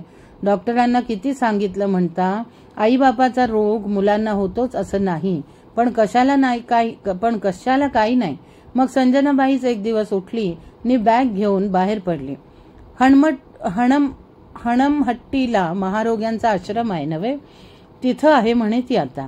तिथं कसला पगार मिळणार देव जाणे. जाताना संजनाबाईंनी मला एक चादर आणि 5 रुपये दिले. मी तिची चादर वापरणार होय, मी ती भंग्याला देऊन टाकली. आणि त्या 5 रुपयांचं काय केलंस? माईंनी मध्येच विचारले. रुपयाचं होय, अहो नोटेला कसला रोग होणार. तिच्यावर थोडी बोरिक पावडर टाकली नि खपवली एका दुकानात. मग पुढे दुकानदार जाणे, त्याचं गिराईक जाणे. टोपी उचलून पुन्हा खाली ठेवीत तो हुशारीने हसला व निघून गेला. शेवटी नर्स म्हणून का होईना संजना महारोग्यांच्या आश्रमात गेली. आता तिचे उरलेले दरवाजे देखील बंद झाले. शेवटी तिचे घर असले ठरले. तिथून तिला कोणी हाकलणार नाही. त्या ठिकाणी आपण होऊन कोणी येणार नाही. आतून फेकलेले फोटो अंगणात पडून फुटणार नाहीत. काळ्या वासाच्या राईच्या बाहेरून येऊन शिराळ शेटप्रमाणे झोपाळ्यावर बसणार नाही. मधुकाका उशावरून हलकेच खाली सरकले. नानू आला म्हणजे हा सारखा आवाज कसला होत आहे हे विचारलं पाहिजे त्याला, ते म्हणाले. त्यांना आता पुन्हा थकल्यासारखे वाटू लागले. खोलीतील प्रकाश फार उकळता आहे, बाहेर माणसे फार जोरात बोलत आहेत अशी त्यांना सारखी त्रासिक जाणीव होऊ लागली. आणि पडणाऱ्या पाण्याचा आवाज तर जास्तच वाढू लागला होता. मध्येच त्यांनी तिरप्या नजरेने दरवाजातून बाहेर पाहिले. आतापर्यंत एकदा दोनदा अस्पष्ट दिसलेली व्यक्ती अद्याप तिथेच होती व कठड्याला टेकून पाठमोरी उभी होती. दारात बराच वेळ कोण आहे जरा बघून घे, हे माईंना हळूच म्हणाले. त्या बावरून पाहत राहिल्या. दारात कोणीच नव्हते, पण त्या तशाच उभ्या राहिल्या हे पाहून मधुकाका एकदम चिडले. पण तोच ती व्यक्तीच आत आलेली पाहून त्यांनी स्वतःला सावरले. ते सुखावले व एकदम हसू लागले. ते म्हणाले, मी तुम्हाला मागून देखील ओळखलं होतं दादा. तुम्ही आलात ते बरं झालं. मी घर बांधलं आहे. आपल्या वाड्यासारखं नाही, पण प्रशस्त, स्वतःचं. मी आईला म्हटलंच होतं, लंगोटी घालून आयुष्य काढीन, पण स्वतःचं घर बांधीन. तुम्ही पहा तरी, तुम्हालाही आवडेल. दादांनी ओठ हलवले, पण ते काय म्हणाले हे मधुकाकांना ऐकू आलं नाही. प्रचंड प्रवाह पडत असल्याचा आवाज इतका वाढला की सारे आवाज त्यात शोषून जात होते. दादा वळून निघून जाताच मधुकाकांनी दमून डोळे झाकून घेतले व एक निश्वास सोडीत ते म्हणाले, दादा काहीतरी म्हणाले, ते तुला तरी ऐकू आलं का? माई भेदरून जाऊन दारात उभ्या राहिल्या. त्यावेळी शांताराम, अगर देशपांडे डॉक्टर कुणीच कसे येत नाही असे त्यांना वाटू लागले व त्यांचा धीर सुटत चालला. त्यांना एकदा वाटले त्यांना झोप लागली आहे, तोपर्यंत चटकन जावे व देशपांड्यांनाच बोलवून आणावे. पण खोली बाहेर पडताच त्यांचे पाय निर्जीव झाले. खोल्यांसमोरील सज्जात दिवे होते, पण तो लांब लचक पट्टा सोडला तर बाहेर सारे काळे मिट्ट होते आणि त्यातून कोणीतरी टपून हालचाल करीत असल्याप्रमाणे पावलांचा व झुडपांचा अस्पष्ट आवाज ऐकू येत होता. त्या आत आल्या व खुर्चीवर अंग चोरून बसल्या. शांताराम तरी कुठे आहे? गेला असेल तर सांगून का गेला नाही? मग त्यांना आपल्याला फार भूक लागली आहे, दिवसभर आपण काही खाल्ले नाही हे आठवले. त्यांनी स्टीलचा डबा उघडला व त्यातील एक पेढा उचलला, पण तो खाण्याचा विचार येताच त्या थांबल्या. त्यांना वाटले एखाद्या वॉर्ड बॉयने पाहिले तर तो काय सांगत सुटेल. ती बाई देखील आतल्या गाठीचीच निघाली, शुश्रूषा करायला म्हणून आली आणि चोरून पेढे खात बसली. समोरची खिडकी बंद होती, पण काचेतून दिसणारा लाल दिवा पहारा करत होता. वॉर्ड बॉय नाही तरी तो लाल दिवा तर खासच चहाडी करणार. शिवाय मधुकाकांनी त्यातला अर्धा पेढा देखील घेतला नव्हता. त्यांच्या आधी आपण कधीच काही खाल्ले नाही, ती गोष्ट आता करायची आणि ती देखील त्यांचे मन भरकटत असता. त्या उठल्या व त्यांनी मधुकाकांना पुन्हा एक पेढा हवाय का असे विचारले. ते जागे होते. त्यांनी डोळे उघडले व नको म्हणून सांगितले. माई मोकाट्याने परत आल्या. आपण त्यांना पेढा विचारला तो त्यांच्यासाठी नव्हे, तर त्यांनी घेतला असता तर आपल्यालाही एक खाता आला असता एवढ्यासाठी. हे उमजून त्यांना अतिशय शरम वाटली व त्यांनी डबा झाकून पुन्हा बॅगेत ठेवला. आता शांतारामला घेऊन डॉक्टरांना येताना पाहिल्यावर त्यांच्या मनातील अवजड भार एकदम नाहीसा झाल्याप्रमाणे झाले. डॉक्टरांनी हातातील कोणाच्या तरी एक्सरेचे पाकिट खुर्चीवर ठेवले. माई उत्साहाने मधुकाकांजवळ आल्या व म्हणाल्या, डॉक्टर आले आहेत. म्हणजे आपला बच्चा डॉक्टर अद्याप घरी गेलाच नाही की काय? मधुकाकांनी आश्चर्याने विचारले. ते डॉक्टर नव्हे, आपले देशपांडे डॉक्टर. मग तसं सांग की, हसून मधुकाका म्हणाले. नानू म्हणजे मला डॉक्टर वाटतच नाही. देशपांडे देखील थोडे हसले. अरे तुलाच काय, इतर अनेक ठिकाणी देखील मी कुणाला डॉक्टर वाटलोच नाही, ते म्हणाले. डोळ्याजवळ थकलेल्या सुरकुत्या दिसल्या. खांदे जास्तच दुमडले. आता काय म्हणतोस? झोप लागली होती ना? तुला स्वस्थ चित्तानं थोडी विश्रांती हवी, इतकंच. मधुकाका क्षणभर गप्प होते. थोडा विचार करून ते म्हणाले, इथं पाणी पडत असल्याचा मधून कसला आवाज येतो रे? डॉक्टरांनी विचार करत असल्याप्रमाणे भुवया उंचावल्या व माईंकडे पाहिले. त्यांना उमगले व ते म्हणाले, हो तो आवाज होय, टाकीतलं पाणी कुणीतरी सोडलं असेल. तुला रात्रीचं खाणं म्हणजे? त्या समोरच्या घरात कोण राहतं? तिथं लाल दिवा का आहे मगापासून? त्या ठिकाणी मोठी विहीर आहे आणि पंप आणि मशीनसाठी 2 खोल्या बांधल्या आहेत. पूर्वी त्या ठिकाणी लहान शेड होतंच. अलीकडेच त्या खोल्या होऊन त्यांच्यावर लाल दिवा बसवला आहे. त्या ठिकाणी कोण कशाला राहायला बसला आहे? विहीर चांगली 100 फूट खोल आहे. पूर्वी इथं सगळी शेतवाडीच होती. ती जुनी विहीर तशीच ठेवली आहे. मधुकाका गप्प झाले. डॉक्टर माई शांतारामकडे वळले. शांताराम त्यांच्याबरोबर बोलत बाहेर पडला व डॉक्टर आल्यामुळे उजळलेल्या माई पुन्हा पारोशासारख्या बसल्या. बाहेर मोटारसायकलचा आवाज होताच त्यांनी आशेने पाहिले. रमेशच आला होता. येताना त्याने दोघांसाठी तात्पुरते अंथरूण व थोडे जेवण आणले होते. तो आत येताच माईंनी त्याला एकदम मिठी मारली व त्या हुंदके देऊ लागल्या. त्यांचं मन भ्रमिष्ठासारखं झालं आहे रे. ते आपल्या दादांशी बोलतात मधून मधून. असं काय करतेस तू देखील वेड्यासारखं? तो शांताराम तसला. त्याला घरी जा म्हटलं तर त्याला त्याची तयारी नाही. इकडे खोलीकडे यायचं म्हणजे बरोबर डॉक्टर असल्याखेरीज यायचं धैर्य नाही. मी गेल्यापासून म्हणे तो कमानीत खांबासारखा गप्प बसून आहे. त्याने माईंना खोलीत नेऊन बसवले व रगाची घडी करून मधुकाकांच्या पायथ्याशी ठेवली. त्यांनी डोळे उघडून पाहिले, पण रमेशला पाहताच त्यांनी मान वळवली आणि ते कुशीवर फिरले. पण रमेश गुडघ्यांवर हात ठेवून कॉटवरच कडेला बसला व म्हणाला, काका, मी एक मुद्दाम सांगायला आलो होतो. काल मी तुम्हाला लग्नाविषयी सांगितलं ना, त्यावर मी खूप विचार केला. नंतर मी निराळच ठरवलं. मी ते लग्न रद्द केलं आहे. तेव्हा आता नसती काळजी करू नका. चांगली विश्रांती घ्या, मग पुढचं पुढे बघू. मधुकाका ऐकत राहिले, पण ते काहीच बोलले नाही. रमेश उठला व माईंना म्हणाला, शांतारामला पाठवून देतो. त्याचं जेवण होईल आणि आज तो इथंच राहील. तो गेल्यावर मधुकाका एकदम उठून बसले व टाळी वाजवून हसू लागले. माई उठून घाबरून पाहू लागल्या. तेव्हा ते म्हणाले, असं बघत काय राहिलेस वेड्यासारखं? तुझ्याकडे पेढे आहेत ना, काढ आता ते बाहेर. माईंनी बावरून डबा काढला व त्यांच्या हातात दिला. मधुकाकांनी एक मोडून त्यांना दिला व दुसरा तुकडा आपल्या हातातच ठेवून ते म्हणाले, घे तो पेढा. फार आनंदाची बातमी आहे. रमेशचं लग्न मोडलं. आणि ते प्रसन्नपणे हसले. डोळ्यांच्या बाजूला कपाळ बोटांनी चेपल्याप्रमाणे खोलगट झाले होते, पण मधुकाकांच्या थकलेल्या चेहऱ्यावर डोळे मात्र तापल्याप्रमाणे उजळ वाटत होते. त्याचवेळी देशपांडे डॉक्टर लगबगीने आत आले व हसत म्हणाले, एक दिवस मी माझे हातपायच कुठेतरी विसरणार बघ. मगाशी मी एक्सरेचं पाकिट इथंच विसरून गेलो की. परंतु माई मधुकाका यांच्याकडे पाहताच ते एकदम थांबले व त्यांचे हसणे नाहीसे झाले. काय झालं रे मधू? त्यांनी जवळ येत विचारले. काय झालं म्हणून काय विचारतोस नानू? मधुकाका उत्साहाने म्हणाले, झालं ते फार उत्तम झालं आहे. ए वेंधळे, काढ आणखी एक पेढा आणि दे नानूला. नानू, फार चांगली बातमी समजली. आता कशाला राहतो मी तुझ्या इथल्या तुरुंगात? अरे, रमेशनं खोळ्यासारखं आपलं लग्न ठरवलं होतं. ते लग्न त्यानं आपण होऊनच मोडलं, म्हणूनच हा पेढा हातात तसाच ठेवून डॉक्टर खाली मान घालून बाहेर गेले. माईंनी आपला अर्धा पेढा तसाच डब्यात टाकला व त्या हताशपणे बॅगवर बसल्या.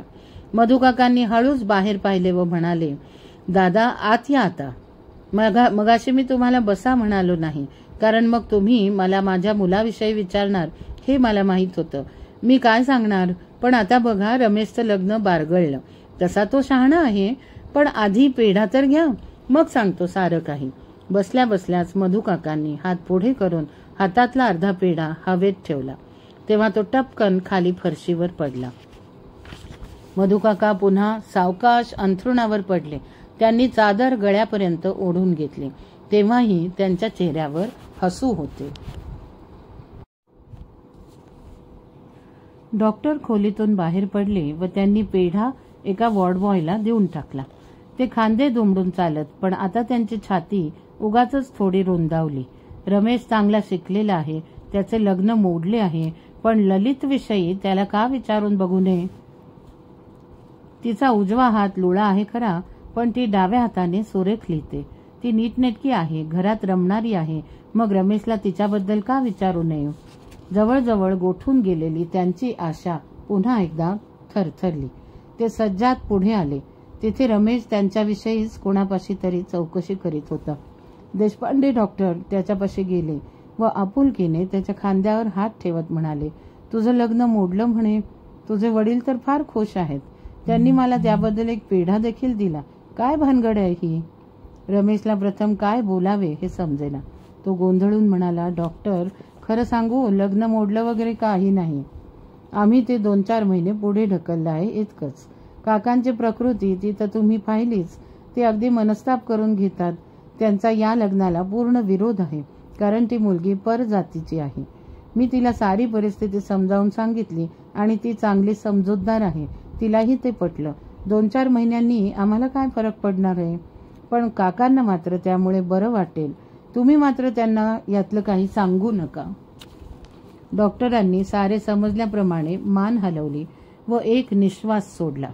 नाहीतरी रमेश सारख्या तरुणाने ललितला स्वीकारलेच नसते असे त्यांना वाटले.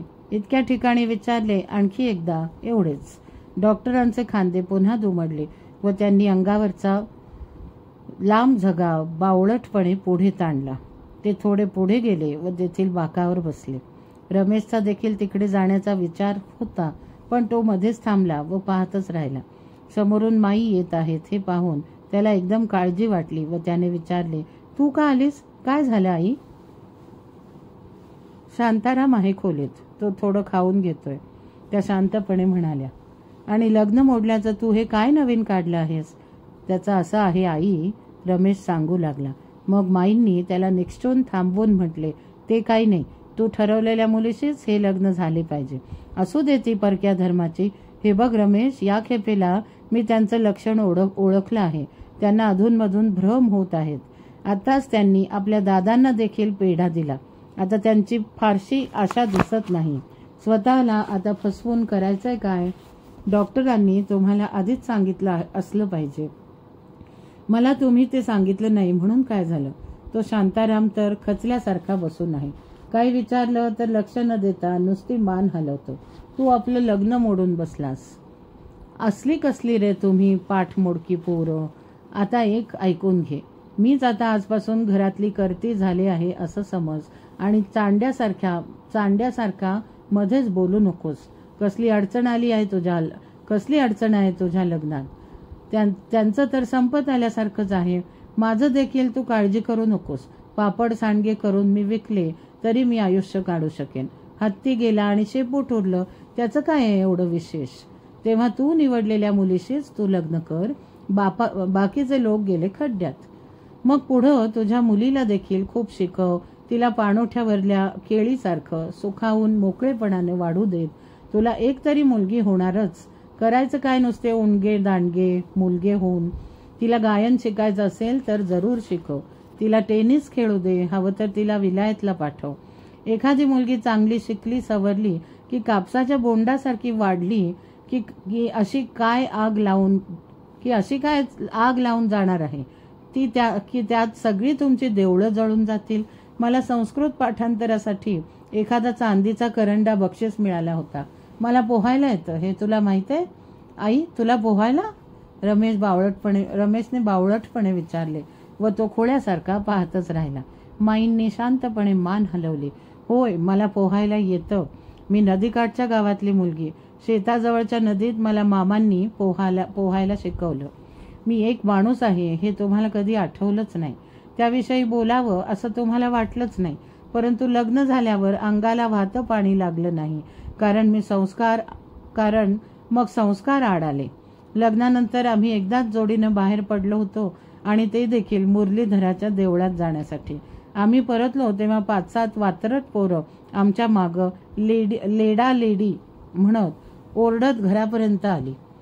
घरी आल्यावर हे मला म्हणाले, आपण दोघं मिळून कुठं न गेलेलंच बरं. कुठं लोकांची भांडत बसायचं.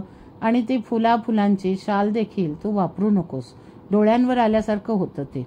तेव्हापासून मी सारं कायमचं ठरवून टाकलं. त्यांना ते आवडे म्हणून मी उपास तपास केले. तुळशी पुढं दिवा लावला. 108 बेल वाहिले. मी स्वतःला विझवूनच टाकलं म्हणेनास. मी त्यांना दोष देत नाही. त्यांच्यासारखं आतडं असलेलं माणूस मिळायला कुंडलीत 50 ग्रह असावे लागतात. त्यांनी काय काय भोगलं पाहिलं याची इतरांना काय कल्पना असणार?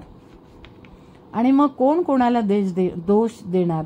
त्यांना ईर्ष्या नव्हती असंही नाही. ती तर त्यांना फार होती. तिच्यासाठी त्यांनी अनेकदा आपलं मन मारलेलं मी बघितलं आहे. पण ती सारी त्या घरात मुरून गेली होती. डोळे म्हणजे खिडक्या व्हाव्यात, हातपाय खांब व्हावेत इतके ते त्यात बुडाले होते. आता शिवलीलामृताचंच उदाहरण घे. त्या कथा मी फार आवडीनं वाचे. काही वेळा तर पुढं वाचवू नये असा माझा गळा भरून येत असे. आणि ते शब्द तरी किती माहेर घरगुतीपणाने येतात माहितीये. बोटातून झरझर रांगोळी पडत जावी अगर गाईला पाना फुटावा तसे शब्दांना शब्द येत जातात. तसंच मला समयांचा प्रकाश फार आवडतो. समई लावली की वाटतं माहेरी कावळ्याकडून निरोप पाठवून उत्तराची वाट पाहत बसलेल्या एखाद्या नव्या सासूरवाशिणीची एखादी ओवी स्वतःशीच म्हणावी. पण तेवढ्यामुळं तुम्ही देखील त्या प्रकाशात आंधळं व्हावं. अगर तुझ्या बायकोनं शिवलीलामृताचा दररोज रतीब घालावा असं मी कधीच म्हणणार नाही. संस्कार म्हणून आपण ऊर बडवतो इतकंच. त्याच्यामुळे मी देखील काही कमी भोगलं नाही. गावात कुठला एक मसना लठ्ठ स्वामी आला होता. त्याची पाद्यपूजा करून त्याच्या डोंबलावर आम्ही 25 रुपये घातले नाहीत म्हणून अण्णांच्या वर्षश्राद्धाला आम्हाला एक माणूस मिळालं नाही. त्यांची मढी गेली ओढ्यावर. माझ्या थोरल्या बहिणीचं लग्न झाल्यावर आठवड्यातच तिचा नवरा मेला, तर तिला सोवळी करीपर्यंत रात्री आमच्या घरावर सतत दगड पडत होते. हे तुला माहितीये? कडेपाट असलेल्या खोलीत आम्ही रात्रभर अंग चोरून झोपायचा प्रयत्न करत असो. शेवटी आईचा धीर सुटला आणि ती मोडून गेली. लग्न झालं काय, केस गेले काय, हे सारं बहिणीला समजलं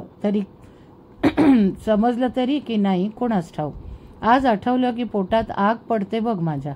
आता तू असला देवटा निघालास की सोन्यासारखं लग्न मोडून बसलास भोपळ्या. रमेशचे अंग थरकले व तो माईकडे पाहतच राहिला. ही आई निराळी होती. आपणाला माहीत असलेली आई निराळी. घरी यायला उशीर झाला की अन्न शेगडीवर ठेवून वाट पाहणारी, खिशात न विसरता हातरुमाल ठेवणारी. शांताराम कपड्यांच्या बाबतीत अतिशय गबाळा, पण त्याची हरवलेली बटणी आईने काढून व्यवस्थित ठेवलेली असायची. त्याचे डोळे उन्हाळ्यात फार तळावत, त्यामुळे तो गुदगुल्यांनी हैराण होत असता त्याला दाबून बसवून त्याच्या पायाचे तळवे तेल लावून वाटीने ती चोळत असे. मधू काका बाहेर जात असता त्यांच्या खिशात चिल्लर 30 ठेवत असे. त्यांच्या आईची तिथी नेमकी लक्षात ठेवून 30 आळू केळीची पाने आदल्या रात्रीच आणून ठेवत असे. त्यांच्या वाढदिवशी त्यांना आवडणारा वांगी भात ती न विसरता करत असे. तिच्याविषयी सारे आठवते. ते तिने आमच्यासाठी हे केले ते केले म्हणूनच.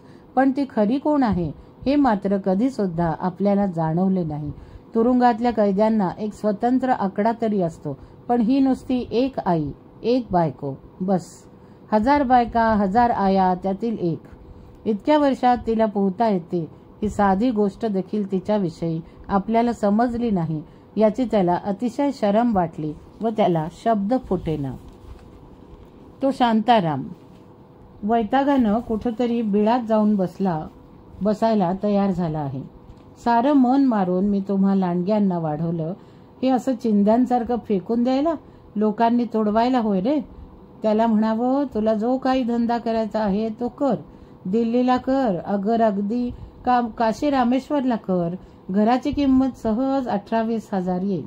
कुणीही सुडका त्यावर डोळे झाकून 10,000 रुपये देईल. त्याला नंतर सारं समजावून सांग आणि नंतर बघ माझ्याकडं, असं मेंद्यासारखं.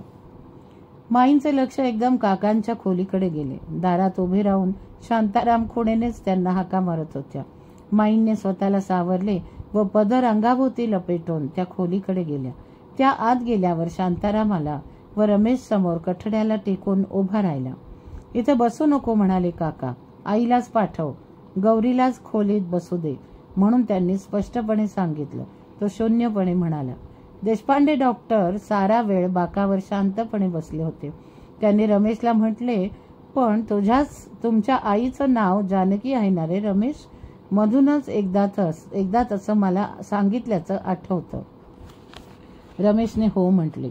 पण का कोणास ठाऊक कधी नावानं त्यांनी हाक मारलीच तर ते आईला गौरी म्हणतात. गौरी? ही कोण गौरी? डॉक्टरांना क्षणभर कुतूहल वाटले, पण ते लगेच विरून गेले. मधू पहिल्यापासूनच आतल्या गाठीचा, मनात एक संपुष्ट रांगेने मांडत जाईल, पण त्यातील एकही कधी कोणाला तो उघडून दाखवणार नाही. शांताराम रमेशला म्हणाला, आईला सांगितलंस का लग्नाविषयी? नाही, आत्ताच सांगू नये असं वाटलं. आत्ता ऐकून घ्यायची वेळ होती, बोलायची नाही. मी सकाळी सांगेन तिला सगळं. बरं, आज रात्री तू इथंच राहा, उद्याची व्यवस्था मी बघतो. शांतारामचे त्याच्याकडे लक्ष नव्हते, पण त्याने मान हलवली. डॉक्टर आता एकटेच बाकावर बसून राहिले. सज्जातील मंद फिकट प्रकाश आता विटका कंटाळल्यासारखा दिसत होता आणि पंखांचे किडे दिव्याभोवती गोल गोल फिरून मध्येच टप्प दिशे खाली पडत होते. त्यांनी खिसे चाचपून एक सिगरेट काढली. दिवसातली ही दुसरी आणि शेवटची सिगरेट. ती पूर्ण बंद करण्याचा सल्ला त्यांना मिळाला होता, पण त्यांनी ही तडजोड काढली होती. त्यांना वाटले सारे आयुष्यभर केवळ याच एका व्यसनावर आसक्तीने आपण प्रेम केले आणि आता आपण एखादे कुकर्म करीत असल्याप्रमाणे ते करण्याची पाळी आली. आपले हृदयही अगदी मिटाकुटीला आले आहे हे ललितला माहीत नाही म्हणून ठीक. ललितची इतकी स्पष्ट आठवण होताच सिगारेट तशीच धरून ते थांबले. तिचाच उजवा हात का लुळा व्हावा. आई विना वाढलेली ही मुलगी 4 चौघींप्रमाणे मार्गाला लागावी एवढीच आपली चिमूटभर अपेक्षा होती. तिने विम्बल्डन जिंकले, केम्ब्रिजला ती गणितात पहिली आली, तिला ऑलिम्पिक पदक मिळाले असले तरी देखील कधी तिच्या बाबतीत आपल्याला नको होते. एक घर, आतड्याचा एक माणूस, एखाद दुसरे मूल, बस. पण एवढ्यालाही दुबळ्या उजव्या हाताने नकार दिला होता. तसे नसते तर तिला आपले घर मिळून गेले असते. तर वयाचा प्रश्न बाजूला ठेवूनही कदाचित आपण धीटपणे संजनाला विचारलेही असते. पण डॉक्टरांना एकदम शरम वाटली व त्यांनी घाईघाईने सिगरेट पेटवली. या क्षणाची वाट पाहत त्यांनी सारा दिवस ढकलत संपवला होता. पहिल्याच झुरक्याने त्यांना एकदम सैल सुखाचे वाटले व ते बाकावर ऐसपैस बसले. आता त्यांना मोकळ्या काचेत प्रकाश भरत असल्याप्रमाणे दिसू लागले. तिला एकदा तिचे घर मिळाले की मी सुटलो. मग मोडीत निघालेल्या माझ्या ठोका यंत्राची मला भीती नाही. केव्हा का बंद पडेना ते. मग शेजारी सिगारेटचे एक पूर्ण पाकिट असावे. एखादा दरबारी छबिनात चौघडे तुताऱ्या वाजवत डौलाने यावा. त्याप्रमाणे वाटलं. मालकंस टेप रेकॉर्डरवर तासभर उलगडत असावा. या दरिद्री जनता युगात निसंकोच सरदारी दिमाखाने चित्रे आणि लेख छापणारे नॅशनल जिओग्राफिक किंवा रियालिटीज सारखे एखादे मासिक हातात असावे. मग बोलावणे घेऊन येणाऱ्या तू कसाही ये, तू दार ठोठावून ये, अगर आडदांडासारखा आत शिर असल्या एका सिगरेट मधून आलास तरी चालेल. नव्हे तू तसाच ये, ते मला देखील फार आवडेल. सिगारेट संपली तसा तो सुखाचा क्षण देखील विझला. त्यांनी सिगारेट बाकाच्या लोखंडी पायावर चेंगरली.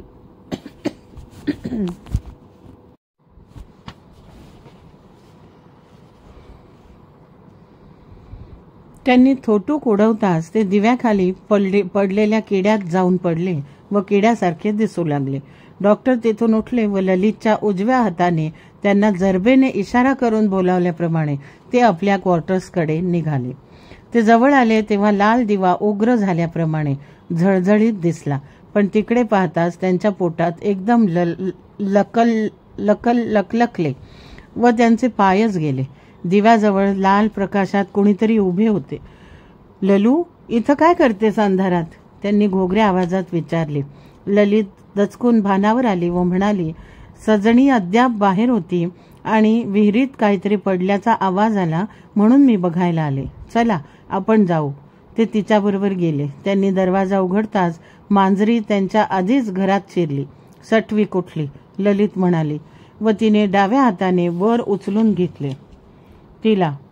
डॉक्टरांनी दिवा लावला. ललू, माझा ऐक, माझे शपथ आहे, असं एकटं दुकटं त्या विहिरीकडे पुन्हा कधीही जायचं नाही, ते म्हणाले. पण ललित त्यांच्याकडे सरळ पाहू लागताच त्यांची मान खाली गेली. त्यांनी झटकन वळून बाहेरचा दरवाजा लावला. एक दार हाताने दाबून धरून दुसऱ्या हाताने कडी लावली वर तरच ती बसत असे. आणि तसे करायला ललितला बराच वेळ लागे.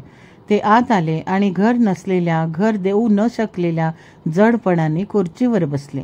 पण त्या कोऱ्या पांढऱ्या भिंतींनी मात्र त्यांच्या भोवती घर होण्याचे सराईत नाटक सुरू केले.